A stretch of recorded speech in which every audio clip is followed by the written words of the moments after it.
Hello, everybody. Welcome to Women Investor Wednesday. As I'm typing, we had some technical difficulties, and Naomi will be joining us very soon. You guys are having a great, happy New Year and had a great holiday. Josie's asking me if I'm good. I'm good. Hope you guys are good too. Let's see here. There we go. So who's here? Let me know you're here and let me know if you are investing in commercial real estate, because that's what we talk about on Investor Wednesdays. It's okay if you are, hey, Naomi. Good. Did Josie send you the link?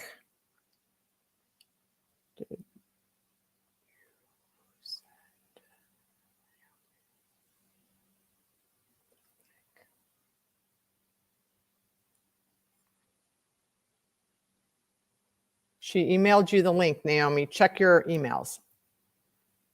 Hey, Zachary. So those of you that are joining, my question is, and I'll post it here, are you investing? That's what this is all about. Hi, Carol. Nancy says, not yet. There's my friend Naomi. Hello. Can you say hi? Hey, Beth, can you hear me? I can hear you now. Okay, awesome. Welcome to Women Investor Wednesday. All right. I'm live. You guys, I'm live, right? Josie says I'm not live.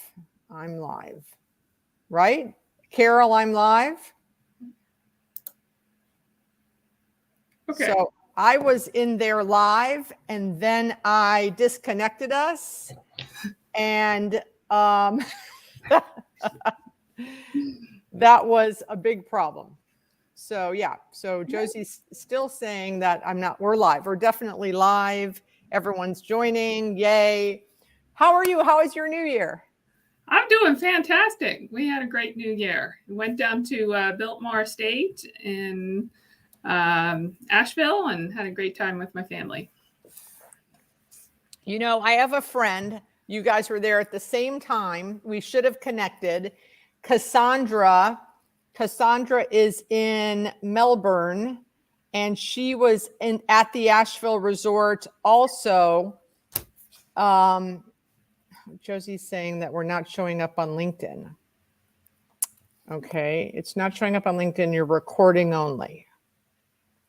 You are live on LinkedIn, but a previous screen showed pre-recorded. Okay, we're good. We're just going to assume that we're all good.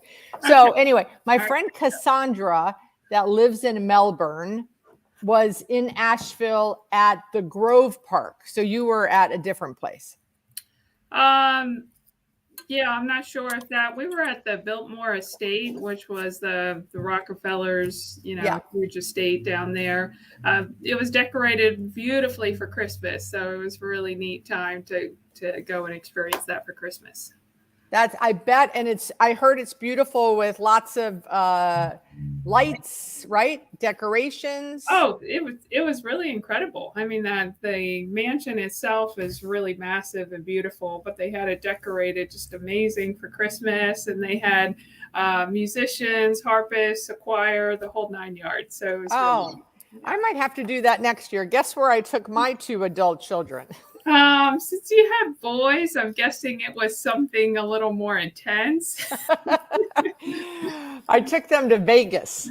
Oh, okay. That sounds about right. You guys go like go-karting or something? Yeah, 6 days in Vegas I would not recommend for anyone.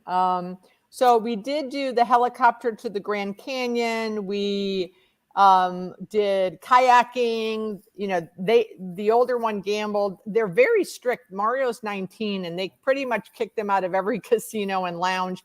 I said, let's just the first night we got there, I said, let's go down to we stayed at the Cosmopolitan because I thought it would be fun for them because that's where the young people hang out. Mm-hmm. And I said, let's go have a glass of champagne. And we sat down and they carted him right away and said, no, you can't even sit here.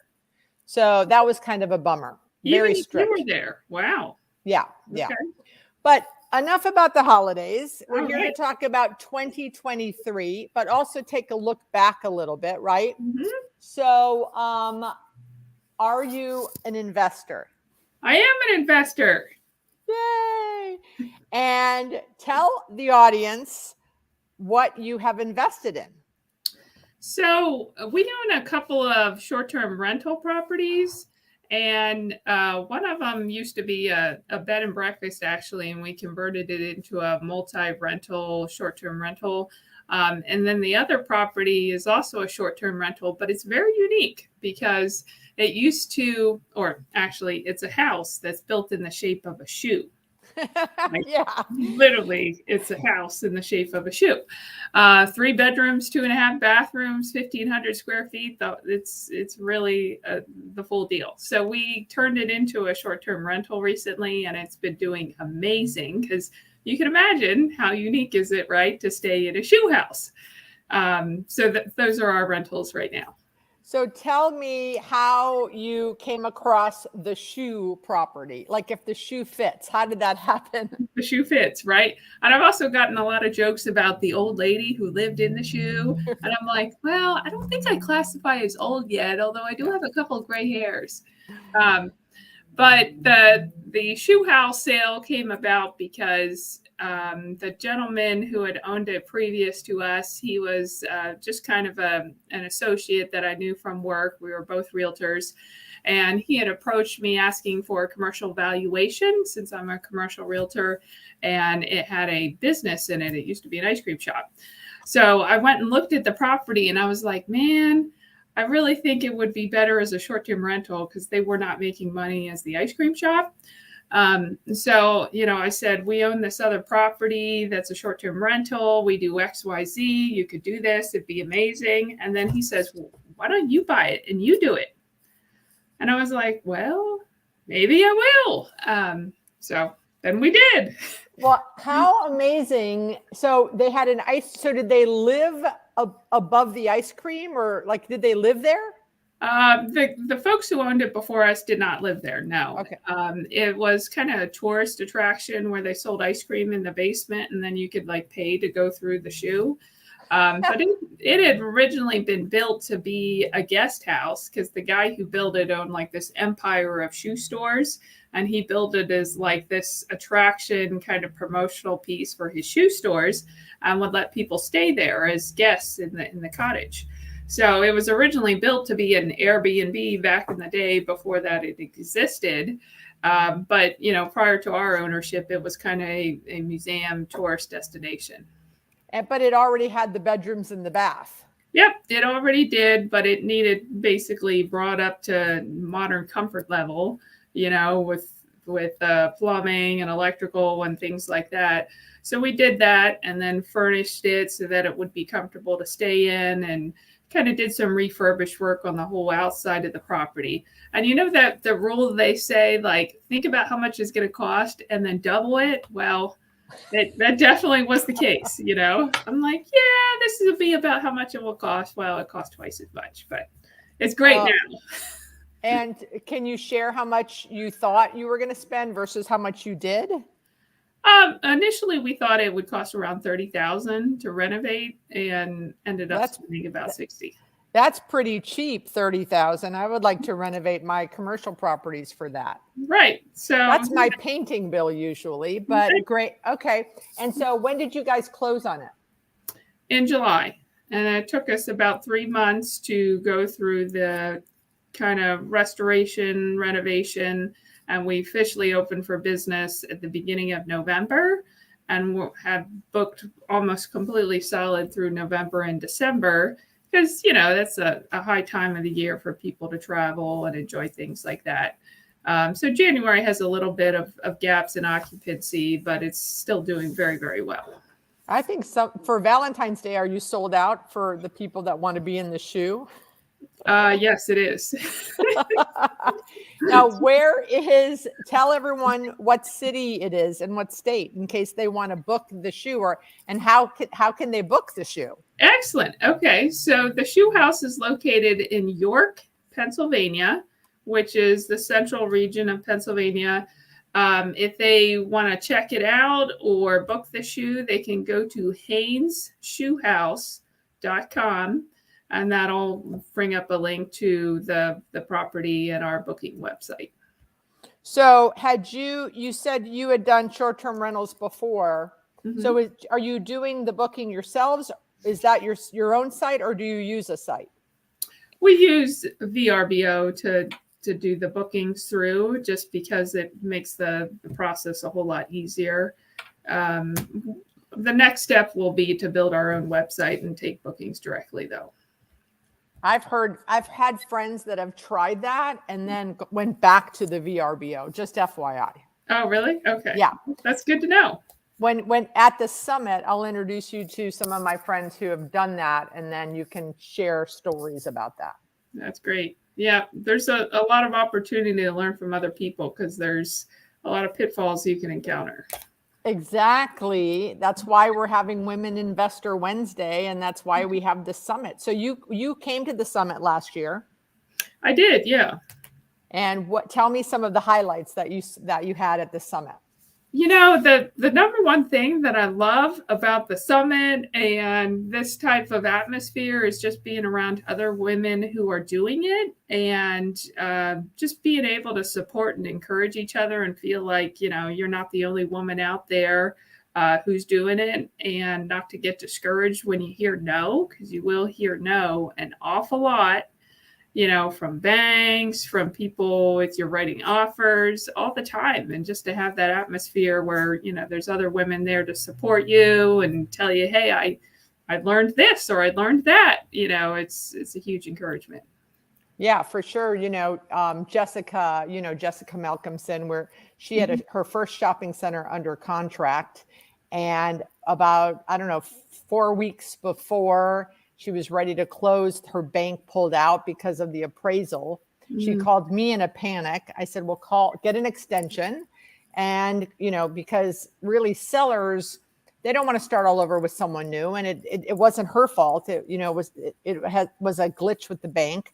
So I introduced her to my banker at Valley Bank, and she was able to close a loan with him. But luckily she had me, and in the past I've had other people, and it's great to be able to call on people that have done it and say, hey, what was your experience with this, or who did you use for this? And that, I think, is one of the great things about the summit. Not only are we learning from people that are investing in all kinds of different asset classes, but we're meeting people that we can learn from also going forward, right? So. Yeah.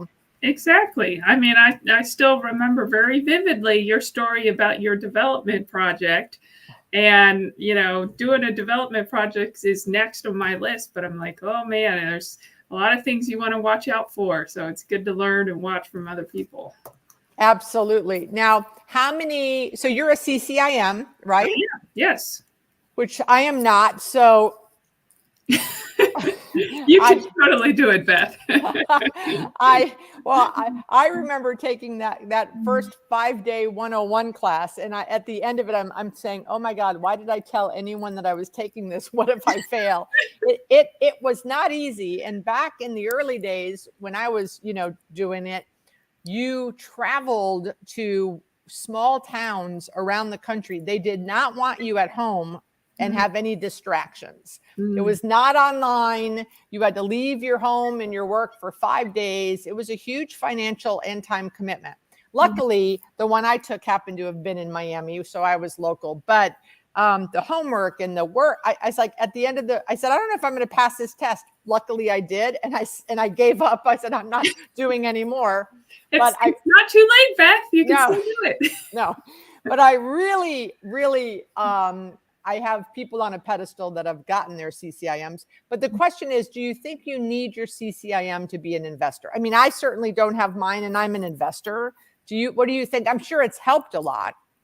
I would say that the education has been very helpful. So, the actual designation, that's not really going to do anything for you as an investor, I don't think. I mean, it certainly does for me as a commercial realtor, but as an investor, the education process is extremely helpful, because that's where I learned how to really underwrite deals and how to analyze, what is the importance of demographics and traffic counts and how many businesses are in the area and things like that.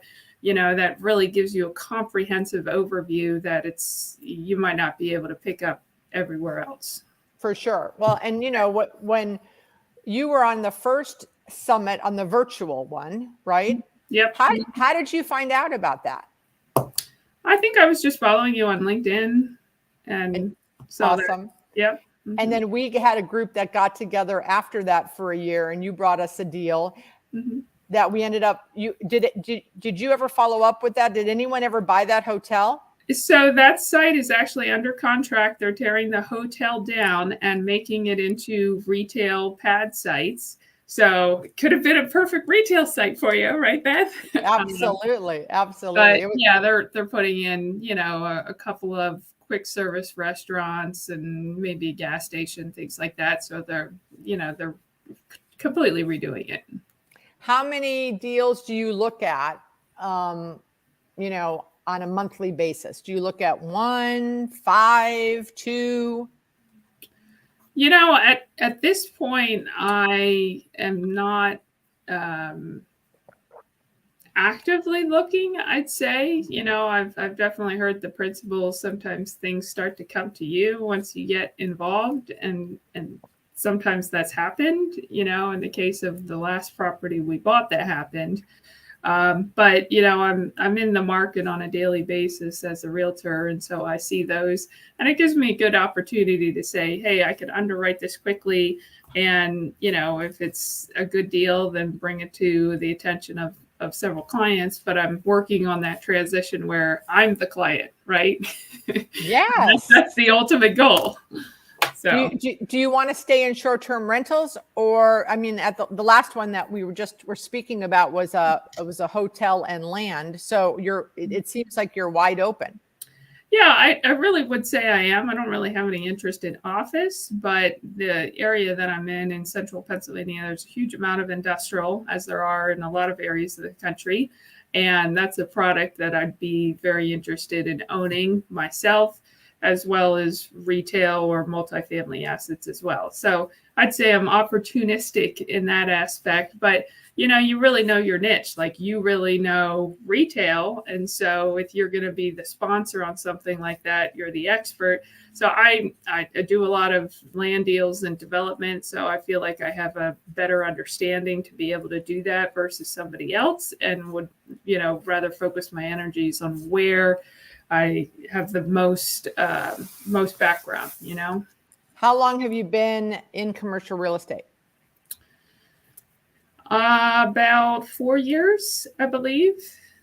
You're a go-getter. You're already investing 4 years in. Yeah, I mean, I honestly, Beth, maybe this will speak to somebody else, but I was a stay-at-home mom for 10 years, and I spent a lot of time at home with my kids during that time, because I had twins, and then I had a third one and a fourth one. And so I didn't leave my house much, but I did spend a lot of time reading real estate books, a lot of time, and business books.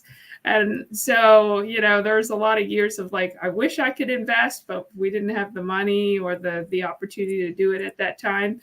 So now it's hey, now is the time.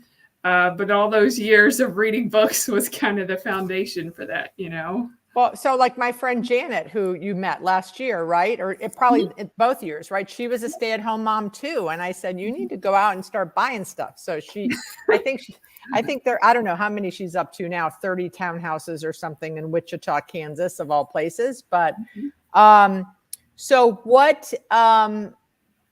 how old are your kids now? My kids now are all teenagers. So they're between 17 and 13 years of age. And what do they think about their mom? That's this becoming this shoe real estate mogul. I thought they would think it was cool and they'd go tell their friends at school. And I think they were a little embarrassed by it. Like, oh boy, what is my mom doing now? My mom bought the shoe property. Right. That's how kids are when they're teenagers, right? So I think they were kind of like, oh boy. And they don't like it that I make them work at the properties sometimes too. But you and I both know that's good for them because it gives them the opportunity to get involved and learn, good working principles. So I'm glad from that aspect that I can involve my kids and have them be able to, experience firsthand what it's like to own, the work that's involved, and, learn from us. I've got two. And one is pretty humble and, keeps things to himself. The other one was like, my mom owns 5 shopping centers. My older one said, he's going around school saying you own 5 shopping centers. And so we had to have a talk that night about, I own a blade of grass in those shopping centers and you don't own anything yet. So, but yeah, when they were younger and they would misbehave or they would want to not go to school or get a bad grade, I'd make them go be the maintenance people at the shopping center. I said, okay, today you're going to go pick up cigarette butts. And then they would come into the office at lunchtime. I go, what? And this is like, it's hot in Florida. I go, what are you doing here? I go, here's your tuna fish sandwich. Go sit on the curb and eat it like the maintenance people do. If you don't want to go to school, this is the kind of job you're going to get. You're going to go pick up cigarette butts at the shopping center. So, but hilarious. Now I'm talking to them. They're 22 and 19, and I'm teaching them about cap rates. And I'm talking to them. They play Monopoly all the time. And they're wheeling and dealing. They're trading cards and buying properties so they can get monopolies.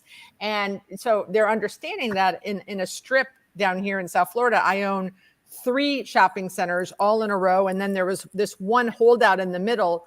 And I've been trying to buy it for a long time. And luckily, I just got to buy into the partnership of that property. Yay. And so, yay. So I've been saying I finally got to buy a percentage of my boardwalk to my park place because it's going to be, I'll have 4 in a row, but teaching them about rents and how the rents differ and, the difference between a destination space and an impulse space and why you can get more money and how important, but because they play Monopoly, they get how having the 3 oranges is way more powerful than one here, one, all over the place. So, yeah. Not that it's bad to own them all over the place, right? No, not at all. Definitely not. I mean, but recently, speaking about being an expert and being a sponsor, so it's super hard to find retail deals now. Obviously, I'm buying into partnerships, but it's super hard to find deals. So in the last year, I've invested with Natasha Falcone, who you met last year at the summit. Yep. So I've invested in 3 of her multifamily deals. I've invested with an industrial investor, and Tracy Prigmore's hotel fund. So I'm kind of investing as a limited partner, basically, instead of a general partner, just because deals are super hard to find down here in South Florida, which is typically where I like to buy. Right. But it also makes you a more diversified owner as well, right? Because, what if for some reason everyone decides to leave Florida, right? Yeah. And your shopping centers are no longer worth something. It's good to be diversified into something else. So, well, and I really am enjoying sitting back and going, yes, please send me my investor report and my distribution. Right. But it's been fun being on the other side. So, but okay, so you said you really liked learning at the summit. Any other takeaways from the summit? Back to Natasha, the woman who I've invested in 3 of her multifamily deals. The one that she did before the one we just closed on last week, she did another one, I think a 9 unit, and I think she has 12 partners, and they're all female. Yay. And 8 of them she met at the summit. Yay! There you go. So not only is the summit good to learn and to hear from women on the stage that have invested in different asset classes, but it's also, you can either learn about a property to invest in, or you can get investors for your own property. So it's kind of a three or four, different impacts you can get from attending. Right. And I would also add another one too, not just contacts for investing, but contacts for banks, contacts other agents if you're looking to invest in a different market and you need an agent there. Those kinds of things can be invaluable as you're growing our real estate empires. Yeah. So Natasha's listening. She's like, yes, yay. Yeah. So how many did you finance the shoe? Yes, we did. And it's funny because the first short-term rental property we bought, it's zoned commercial, and so we were purchasing it in an LLC. So it had to be a commercial loan, and I got told no by a lot of people. I actually started a spreadsheet, and I was like, okay, this one said no, this one said this with, this interest rate with this many points, this one said no. I went on down the list, and so I found a good one who did finance it for us. So the second property, I immediately went back to the same lender, and I'm like, guess what? I have another property, and I'm ready for you to finance it. And they said, no, we don't want to. I was like, are you serious? So I had to go through this all over again. So, went through the same process again, found a different lender. So, I would say I don't quite understand the lender world. I'm like, they knew me. I was already successful. Why wouldn't they want to finance another one? But maybe it was too much risk for them. But just the good principle of like, you just got to keep at it until you get a yes, because a lot of them are going to say no and act like you're crazy. How many lenders did you go to for property number one? I had a couple of brokers who I talked to, who would have mortgage brokers. Yeah. Mortgage brokers who would have multiple resources, but I, probably called 10 myself and then had brokers looking at other ones as well. And then what about number two, the shoe? Number two, my previous turn around had kind of showed me like, hey, this one's not going to do it at all. This one might consider it. So I got a little more efficient, maybe talked to 7 different lenders until I got the one that, gave me a reasonable deal and was willing to finance it. So Deborah Mayers, who you remember last year at the summit, I had a lender panel where we had the woman from Pritzl Mutual Life, one of the local community banks down here in Miami, and a mortgage broker. So this year, our event is in Orlando. So we have a community bank from Orlando, and Deborah is going to be on the panel. So she'll give us some insight into getting loans. What I always tell the ladies is start now. They say, how do I get started? And I say, well, drive around, figure out the asset class, figure out the geography, and call banks. Start having coffees or go to their offices. Just start understanding, because maybe, like you said, maybe that bank didn't want you to have 2 properties, or maybe they were heavy on short-term rentals. Sometimes, certainly a few years ago when everyone thought retail was dead, there were certain banks or lenders that weren't into retail. Right. And now it's the opposite. Now there's a lot of people that want to get back into retail because they see how it just bounced back so quickly after COVID. So, I love having the lender panel represented because they can give us so much insight and give us ideas of, what do we need to do? Right. So I think that's, besides having the 8 women representing different asset classes, we have the lender panel that will give us some insight too. Right. And I think it's good to keep in mind, too, that even if traditional lenders say no, that doesn't even mean no, right? Because there's other people who have money who can finance it, if you find good private money lenders. So, no doesn't really mean no unless you've really exhausted all opportunity. Well, remember the young woman last year that was buying her first self-storage deal. I think she said she went to 57 lenders, right? Or some stupid, it was like a crazy number. Yeah. And then she ended up finding a hard money lender. I'm like, oh my gosh. But then she leased a bunch of it up and then was able to refinance with a traditional lender. So sometimes you do short term. Natasha has been lucky lately, and I've been lucky because I'm her limited partner to do seller financing. Mm-hmm. So that's happening a lot lately Yep. with certain properties and asset classes. Mm-hmm. So Michelle Hernandez said, I'm looking at the pictures of the shoe. I love it. I tried to figure, this is how I got in trouble earlier and why I ended the broadcast by accident. I was trying to bring up a picture of the shoe. And there's a place where I can do picture in a picture, but it didn't work. And I left the studio, and Josie's like, you ended the broadcast. So, I'm good at retail and investing and putting on summits. I'm not really good at this stuff, but we do the best we can, right? Right. We're so glad we have Josies who know how to do it, right? Yeah. Absolutely. Yep. All right. So are you joining us in March in Orlando? Oh, definitely. I'll be there. Awesome. So it's March 8th. It also happens to be International Women's Day. Awesome. Yes. Mm-hmm. And the night before we have a VIP dinner. There's only, guess what? 5 seats left for VIP. Ooh. Crazy. And for anyone that wants to sign up tonight, Josie told me the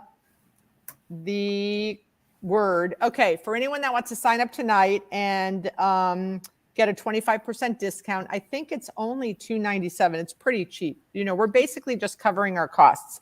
But if you want to sign up tonight, for anyone that's listening to this live, the keyword is called Women Invest. So women, WOMEN invest, and you will get 25% off the whopping charge of $297. Awesome. So, Josie joined, 4 VIPs left. So the 25% is not off of the VIP. It's just off the general admission because the dinner is going to be amazing at the hotel at a very fancy restaurant. Awesome. But yeah, and Natasha said she met some lenders directly at the summit last year. So that's another great opportunity. Some of the sponsors I have, lawyers that are sponsoring, personal financial advisors, an insurance company, an accounting firm, lenders. So we're bringing in sponsors that can, someone called me and it was completely unrelated to what we're doing and they wanted to sponsor. I'm like, no. This has nothing to do with women investing in real estate. I'm not going to take your money. Mm-hmm. But yeah, so I'm excited, Naomi, to see you on March 8th. Yeah, I'm excited to be there. Are you going to buy any deals between now and then, or are you just going to continue to book out the shoe? Well, if the opportunity comes, if the shoe fits, right, you got to do it. If the shoe fits. If the shoe All fits. Right. No, all right. Oh, there's Masha. So Masha just joined. She was the one that had, I know I'm getting the number wrong, Masha, but it was like 57 lenders she went to. We were like, what? Yeah. Right? I know. That's determination. That's awesome. Well, anyone that's going to do that will be successful in investing in real estate. Right. Exactly. Yeah, I would say one unique thing about the shoe house was like everything was a learning experience because it's such a unique property, So when I was first getting started in investing, I was like, well, I really don't know, right? And that can hold back a lot of women. And it certainly held me back. But, I got to the point where I realized you just have to get in and start. And then sometimes you do make mistakes, but you learn along the way. And that's how you do it.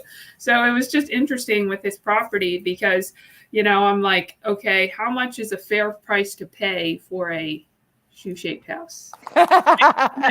There's no comparables to tell you what it should be, right. And then all my CCIM training, do you do the income approach? Do you do the replacement approach, right? Do you do the comparison approach? You do all that stuff and you still don't know, right?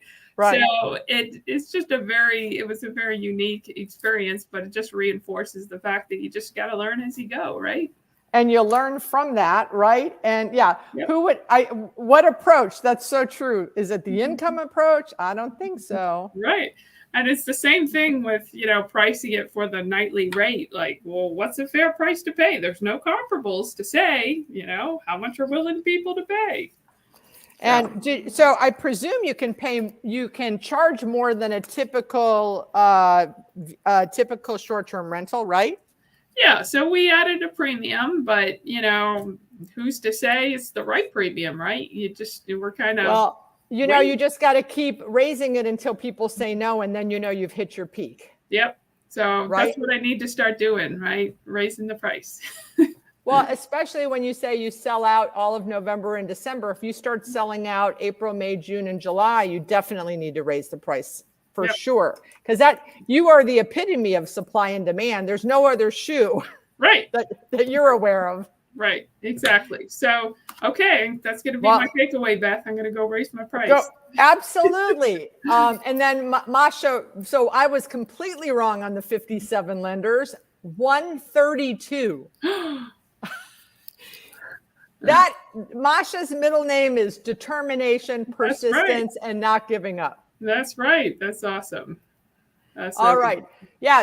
And Natasha said she learned that from me. If you're fully booked, you need to raise the price. Yep. Right? Yep. Well, Naomi, I'm so happy. Congratulations on the shoe. For all of those of you that did not go and look at the shoe, check it out. I think the shoe was on your bio pic. I tried to pull up the shoe. You guys just need to go. Is it in your LinkedIn picture? I don't think it is, but I could. You need to do a LinkedIn post on the shoe. I did when we first put it up in November, but I could reshare it for people. Well, now you need to say, I am the, not the old woman in the shoe. And you need to talk about how fun it is. Lisa, just do a post on now we've owned it for 3 months and I was fully booked. And November, maybe you'll get some people on LinkedIn to rent nights. Okay, I'm going to do it. All right, so I'll see you in March. And for everyone else that wants to sign up, you've got the code off of general membership, Women Invest. We are going to be doing a Women Investor Wednesday every Wednesday between now and the summit. And we're going to bring different women that represent different asset classes, multifamily, self-storage, you name it, they're coming on. And so join us every Wednesday between now and March 8th at 6 p.m. And next time I won't have any technical difficulties. Bye, everyone. Happy New Year. Thanks, Beth. Thanks, Naomi.